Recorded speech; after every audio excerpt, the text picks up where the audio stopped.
Hello മക്കളെ, അക്ഷയ് സാറാണ്. So മക്കളെ, നമ്മൾ ജീവിക്കുന്ന കാലഘട്ടം ഒരു വളരെയധികം കോമ്പറ്റീഷൻ നിറഞ്ഞൊരു കാലഘട്ടമാണെന്ന് നിങ്ങൾക്ക് എല്ലാവർക്കും അറിയാം. സോ അതോടൊപ്പം തന്നെ നമ്മുടെ ഒരുപാട് സാധ്യതകളും നമുക്ക് ഉണ്ട് എന്നത് ഒരു വാസ്തവമാണ്.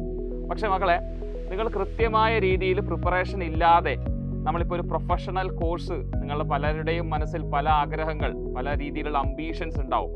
അപ്പോൾ ഒരു പ്രൊഫഷണൽ കോഴ്സ്, ഫോർ എക്സാമ്പിൾ ഇപ്പോൾ MBBS, അതല്ല എങ്കിൽ നമ്മുടെ എഞ്ചിനീയറിംഗ് ഫീൽഡ്, അപ്പോൾ ഇങ്ങനെയുള്ള പ്രൊഫഷണൽ കോഴ്സസ് നമ്മൾ പഠിക്കണമെങ്കിൽ അതിന് മുന്നോടിയായി നമ്മളൊരു കോമ്പറ്റീറ്റീവ് എക്സാം ഫേസ് ചെയ്യണം. ഉദാഹരണത്തിന് ഇപ്പോൾ MBBSലേക്ക് കിടക്കണമെങ്കിൽ നമ്മൾ നീറ്റ് എക്സാം ക്രാക്ക് ചെയ്യേണ്ടതായിട്ടുണ്ട്. സോ പൊതുവേ നമ്മളിപ്പോൾ ഏതൊരു കോമ്പറ്റീറ്റീവ് എക്സാം എടുത്തു കഴിഞ്ഞാലും അതിൽ നമ്മൾ ഫേസ് ചെയ്യുന്ന, പ്രത്യേകിച്ച് കേരളത്തിലെ മലയാളികൾ ഫേസ് ചെയ്യുന്ന പ്രധാനപ്പെട്ട ഒരു ഇഷ്യൂ എന്ന് പറയുന്നത്, നമ്മൾ എന്ത് ചെയ്യുന്നില്ല, നമ്മൾ അത്രത്തോളം വേണ്ടത്തോളം റിസൾട്ട് കേരളത്തിൽ നിന്ന് ജനറേറ്റ് ചെയ്യാൻ സാധിക്കുന്നില്ല. സോ ഇതിൻ്റെ ഏറ്റവും വലിയ ഒരു പ്രശ്നം, അല്ലെങ്കിൽ ഇതിൻ്റെ ഏറ്റവും വലിയൊരു കാരണം എന്ന് പറയുന്നത്, നമ്മൾ എന്ത് ചെയ്യുന്നില്ല, നമ്മൾ മുന്നേ തന്നെ പഠിച്ചു തുടങ്ങുന്നില്ല. സോ നമ്മളിപ്പോൾ നോർത്തിലേക്കൊക്കെ പോയി കഴിയുന്ന സാഹചര്യത്തിൽ അവർ പ്രിപ്പറേഷൻ ചെറിയ ക്ലാസ്സുകൾ മുതലേ ഈ കോമ്പറ്റീറ്റീവ് എക്സാംസിന് വേണ്ടിയിട്ടുള്ള പ്രിപ്പറേഷൻ നടത്തുന്നുണ്ട്. പക്ഷെ നമ്മളെ സംബന്ധിച്ചിടത്തോളം നമ്മൾ പ്രിപ്പറേഷൻ തുടങ്ങുന്നത് എപ്പോഴാണ്? +1 +2 കഴിഞ്ഞ ആ ഒരു സാഹചര്യത്തിലാണ് നമ്മൾ നീറ്റിലേക്കോ അല്ലെങ്കിൽ നീറ്റ് എക്സാം എഴുതാനോ JEE എക്സാം എഴുതാനോ ഒക്കെ നമ്മൾ എന്ത് ചെയ്യുന്നത്, പ്രിപ്പയർ ചെയ്യുന്നത്. സോ ഇത് കാരണത്താലാണ് റിസൾട്ടുകൾ എന്ത് ചെയ്യുന്നത്, കുറയുന്നത്. സോ ഈ ഒരു സാഹചര്യം മുന്നിൽ കണ്ടുകൊണ്ട് സൈലം നമ്മുടെ എല്ലാ മക്കളെയും ചേർത്ത് പിടിച്ചുകൊണ്ട്, അതായത് 6ാം ക്ലാസ് മുതൽ 10ാം ക്ലാസ് വരെയുള്ള കുട്ടികൾ, നിങ്ങൾ സിലബസ് പഠിക്കുന്ന കൂട്ടത്തിൽ തന്നെ വളരെ വ്യക്തമായി എൻട്രൻസ് ഓറിയൻറ്റഡ് ആയിട്ട് ഫൗണ്ടേഷൻ കൂടി എന്ത് ചെയ്യാണ്, റൺ ചെയ്യാണ്. അങ്ങനെ ഇൻട്രൊഡ്യൂസ് ചെയ്ത ബാച്ചാണ് ഫാൽക്കൺ ബാച്ച്. സോ ഫാൽക്കൺ ബാച്ചിൽ എൻറോൾ ചെയ്യുന്നതോടൊപ്പം തന്നെ മക്കൾക്ക് കിട്ടുന്ന ഒരു ഫീച്ചർ എന്ന് പറയുന്നത്, നമുക്ക് എക്സാംസ് ഉണ്ട്. അതും ഈ എക്സാംസ് എന്ന് പറയുമ്പോൾ തീർച്ചയായിട്ടും നമ്മൾ കോമ്പറ്റീറ്റീവ് എക്സാംസ് എങ്ങനെയാണ്, MCQ ആണ്.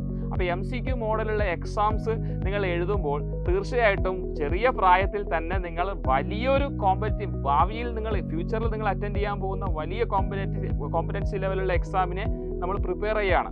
അപ്പോൾ ഈ ചെറിയ ക്ലാസ്സുകൾ മുതലേ നമ്മൾ തയ്യാറെടുക്കുകയാണെങ്കിൽ തീർച്ചയായിട്ടും നമുക്ക് എന്ത് ചെയ്യാം, വളരെ അനായാസം നമുക്ക് ഭാവിയിൽ ഫ്യൂച്ചറിലെ കോമ്പറ്റീറ്റീവ് എക്സാം എല്ലാം എന്ത് ചെയ്യാം, ക്രാക്ക് ചെയ്യാൻ വേണ്ടി സാധിക്കും. അതിൽ യാതൊരു സംശയമില്ല.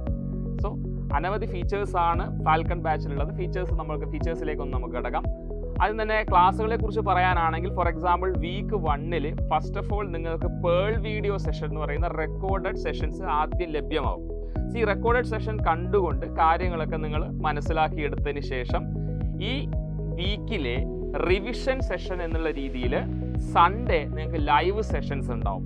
ലൈവ് സെഷൻ എന്ന് പറയുമ്പോൾ ഫിസിക്സ്, കെമിസ്ട്രി, ബയോളജി, മാത്തമാറ്റിക്സ്, ഇതിൽ ഫിസിക്സ്, കെമിസ്ട്രി, ബയോളജി 1 അവർ വീതവും മാത്തമാറ്റിക്സ് 2 അവർ വീതവും നിങ്ങൾക്ക് ഞായറാഴ്ചയിൽ എന്തുണ്ടാവും, ഞായറാഴ്ചയിൽ ലൈവ് സെഷൻസ് രാവിലെ മുതൽ വൈകുന്നേരം വരെ ലൈവ് സെഷൻസ് ഉണ്ടാവും. പിന്നെ വീക്ക് 2 നമ്മൾ സാറ്റർഡേ വരുന്ന സമയത്ത് വീക്ക് 1 എക്സാം വീക്ക് 2 സാറ്റർഡേ നടത്തുന്നതാണ്. അപ്പോൾ ഈ എക്സാമിൻ്റെ പ്രത്യേകത ഞാൻ നേരത്തെ പറഞ്ഞതുപോലെ MCQ എക്സാം ആയിരിക്കും. അവിടെയും നമ്മളെ കോമ്പറ്റൻസി എക്സാം പോലെ തന്നെ ഒരു ചോദ്യത്തിന് 4 മാർക്ക് എന്ന രീതിയിലായിരിക്കും. ഈവൻ നിങ്ങൾ തെറ്റിക്കുകയാണെങ്കിൽ അവിടെ നെഗറ്റീവ് മാർക്കിംഗ് ഉണ്ടാവും. സോ കംപ്ലീറ്റ്ലി നമ്മൾ എങ്ങനെയാണോ ഒരു കോമ്പറ്റീറ്റീവ് എക്സാംസ് ഉണ്ടാവുന്നത് ആ രീതിയിൽ തന്നെയുള്ള എക്സാം ആയിരിക്കും, മോക്ക് എക്സാംസ് ആയിരിക്കും നിങ്ങളും ഫേസ് ചെയ്യുന്നുണ്ടാവുക. അതുവഴി തീർച്ചയായിട്ടും വളരെ നല്ലൊരു ബെനിഫിറ്റ് നിങ്ങൾക്ക് ഉണ്ടാവുകയും ചെയ്യും. ഇൻ ഫ്യൂച്ചർ നിങ്ങൾ വളർന്ന് വലുതായി +1 +2 ഒക്കെ കഴിഞ്ഞ് വളരെ അനായാസം തന്നെ നിങ്ങൾക്ക് എൻട്രൻസ് എക്സാം, ഏത് കോമ്പറ്റീറ്റീവ് എക്സാം ആയിക്കോട്ടെ, നിങ്ങൾ എഴുതുന്ന entrance exam within the given time, ആ ടൈം മാനേജ്മെൻറ്റ് വളരെ ഇമ്പോർട്ടൻ്റ് ആയിട്ടുള്ള കാര്യമാണ്. ആ ടൈം മാനേജ് ചെയ്തുകൊണ്ട് എക്സാം ക്രാക്ക് ചെയ്യാൻ പറ്റുന്നുള്ള കാര്യത്തിൽ യാതൊരു സംശയവുമില്ല. സോ ഇനിയും നിങ്ങൾ ആരെങ്കിലും, കുറേ മക്കൾ ഓൾറെഡി ഫാൽക്കൺ ബാച്ചിൽ എൻറോൾഡ് ആയിട്ടുണ്ട്. ഇനി നിങ്ങൾ ആരെങ്കിലും ഫാൽക്കൺ ബാച്ചിൽ എൻറോൾ ചെയ്യാൻ വിട്ടുപോയിട്ടുണ്ടെങ്കിൽ ഉടനെ തന്നെ സ്ക്രീനിൽ കാണുന്ന നമ്പറിൽ കോൺടാക്ട് ചെയ്ത് നിങ്ങളുടെ അഡ്മിഷൻ ഉറപ്പെടുത്തുക. ബാച്ചിൽ കാണാം. ബൈ.